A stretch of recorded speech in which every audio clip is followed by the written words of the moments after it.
What's up everyone? Welcome back to another video. In today's episode we're going to focus some of our attention on the B5 S4.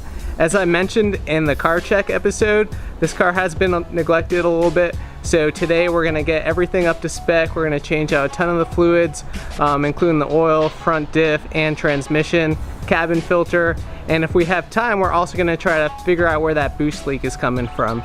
So let's get started. Alright, so here are the components we'll be using today. We have 5W40 oil, we have Motul Gear 300 for the front diff and transmission, then we have our oil filter and cabin filter. First thing we're going to do is just get this car in the air and get the oil draining.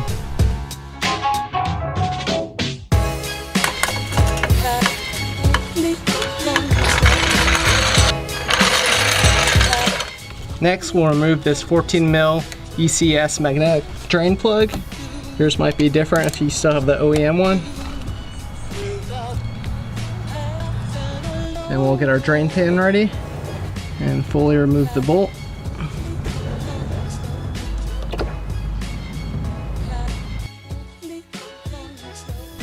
And we'll also remove our oil filter. It should be hand tight, but if not, you could use one of these wrenches. Just loosen it. There you go. Okay, now I'll clean this area right here and reinstall the drain plug.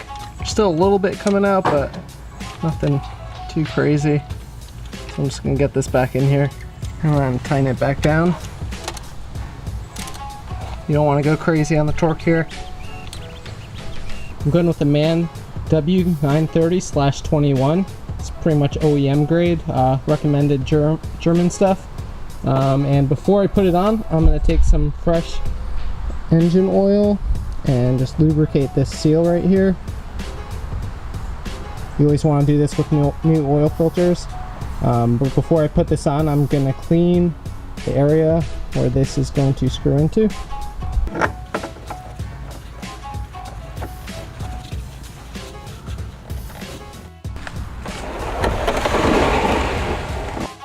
Alright, before we lower the car and fill it up with oil, we're going to take the time to replace the transmission and front diff fluid. I'm going with Motul 300 gear oil. The first thing that we want to do though is try to make sure that we can loosen up that fill plug. We don't want to drain the fluid before we know that we can fill it back up, especially if this is your daily. It's really important that you make sure of this. Alright guys, so here is the drain plug for the transmission, and then we have the fill plug right up here. You'll need a 10 mil hex driver to loosen these, and then you'll have another drain plug over here for the front diff. But like I said, you're going to want to make sure you can remove that fill plug first. Odds are it'll be on there pretty good, so you will need some breaker bar of some sort to get it out of there. But I was able to break it, so we should be good. Then we'll break the drain plug.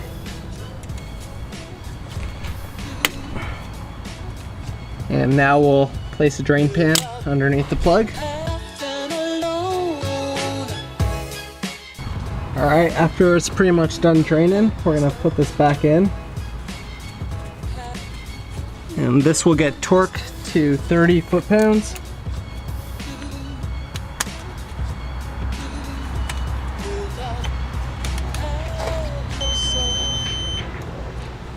Then we'll remove the second drain plug located right next to the O2 sensor wire.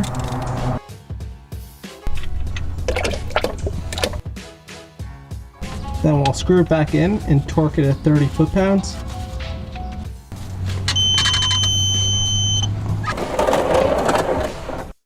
Then we'll attach our hand pump to our fluid and start pumping it in until the fluid comes out of the fill plug, which is going to be about 3 quarts.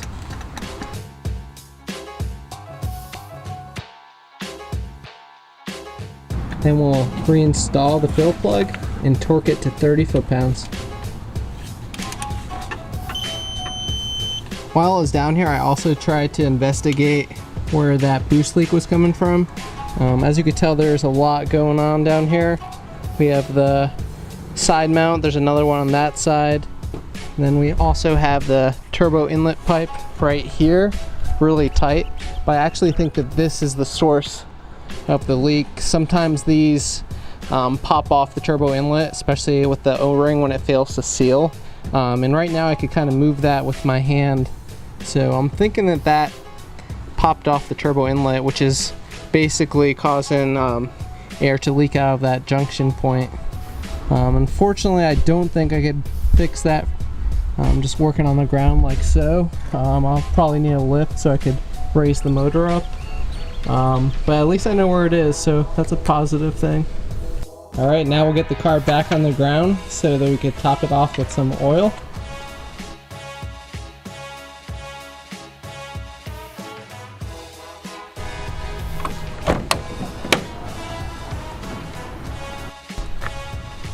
Then we'll add 7 quarts of 5W40 oil.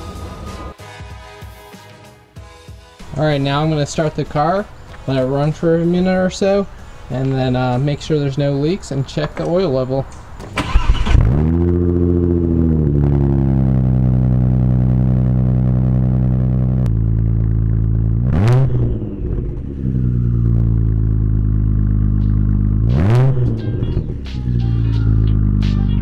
Alright guys, just started it up, checked the oil level, and it looks good. I also threw a few revs in there for you guys. Hope you enjoyed. The next thing we're going to attack is the cabin filter, just so we could have cleaner smelling air. And in general, it's a good idea to replace it every year or so. So let's get to it. Alright, to remove this panel, you'll remove this Phillips screw right here, and then these 3 flatheads on this panel. And then after you do that, it should pop right off, revealing the cabin filter right underneath it. And there's another plastic trim that will just pop off. This is what the old filter looked like, pretty disgusting. I'm glad we're putting a new one in there. We're also going to clean this area full of all the leaves and so forth that collect around this area. We'll install our new filter. You're going to want to make sure that the arrows for the airflow are pointing down, since that's the direction that the air will be traveling. And we'll put our plastic retainer back on, followed by a rain tray.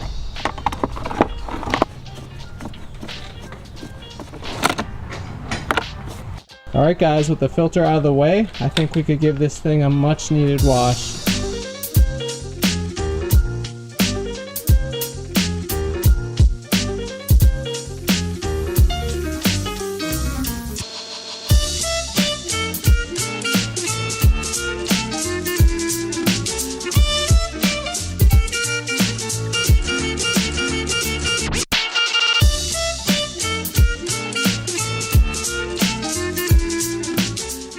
Alright guys, just finished with the wash. I think the car looks a lot better, as you could probably tell. The next thing I'm going to do is just take it out for a spin and try out that new transmission fluid. You do want to change out your fluid routinely, just so it could deal with the wear and tear on your transmission, and you want new fluid just so you could get rid of all those contaminants inside of your old fluid. Another thing that I've always noticed is that it does help with the smoothness and reducing the notchiness of your shifting. So I'm going to try it out and I'll report back.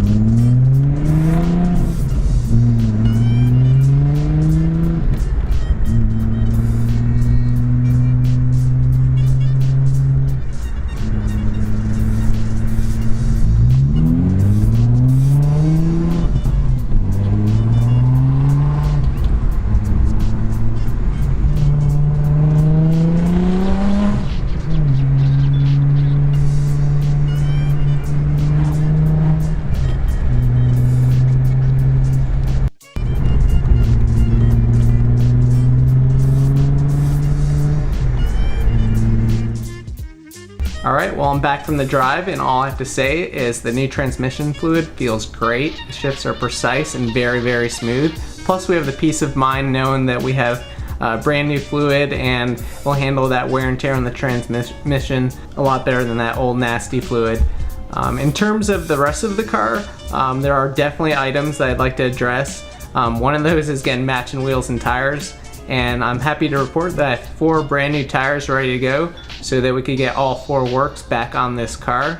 I think it'll look a lot better. Plus I just think those works look great on the S4. It just gives it a little bit more JDM flavor on a German car, which is always cool to see, I think.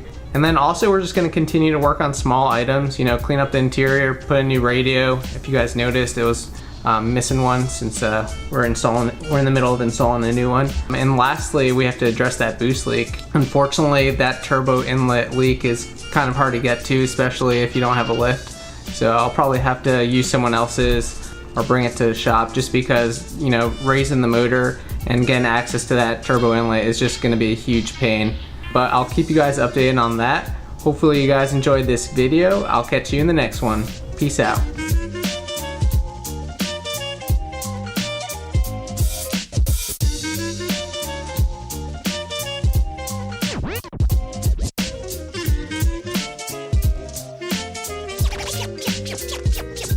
Check it.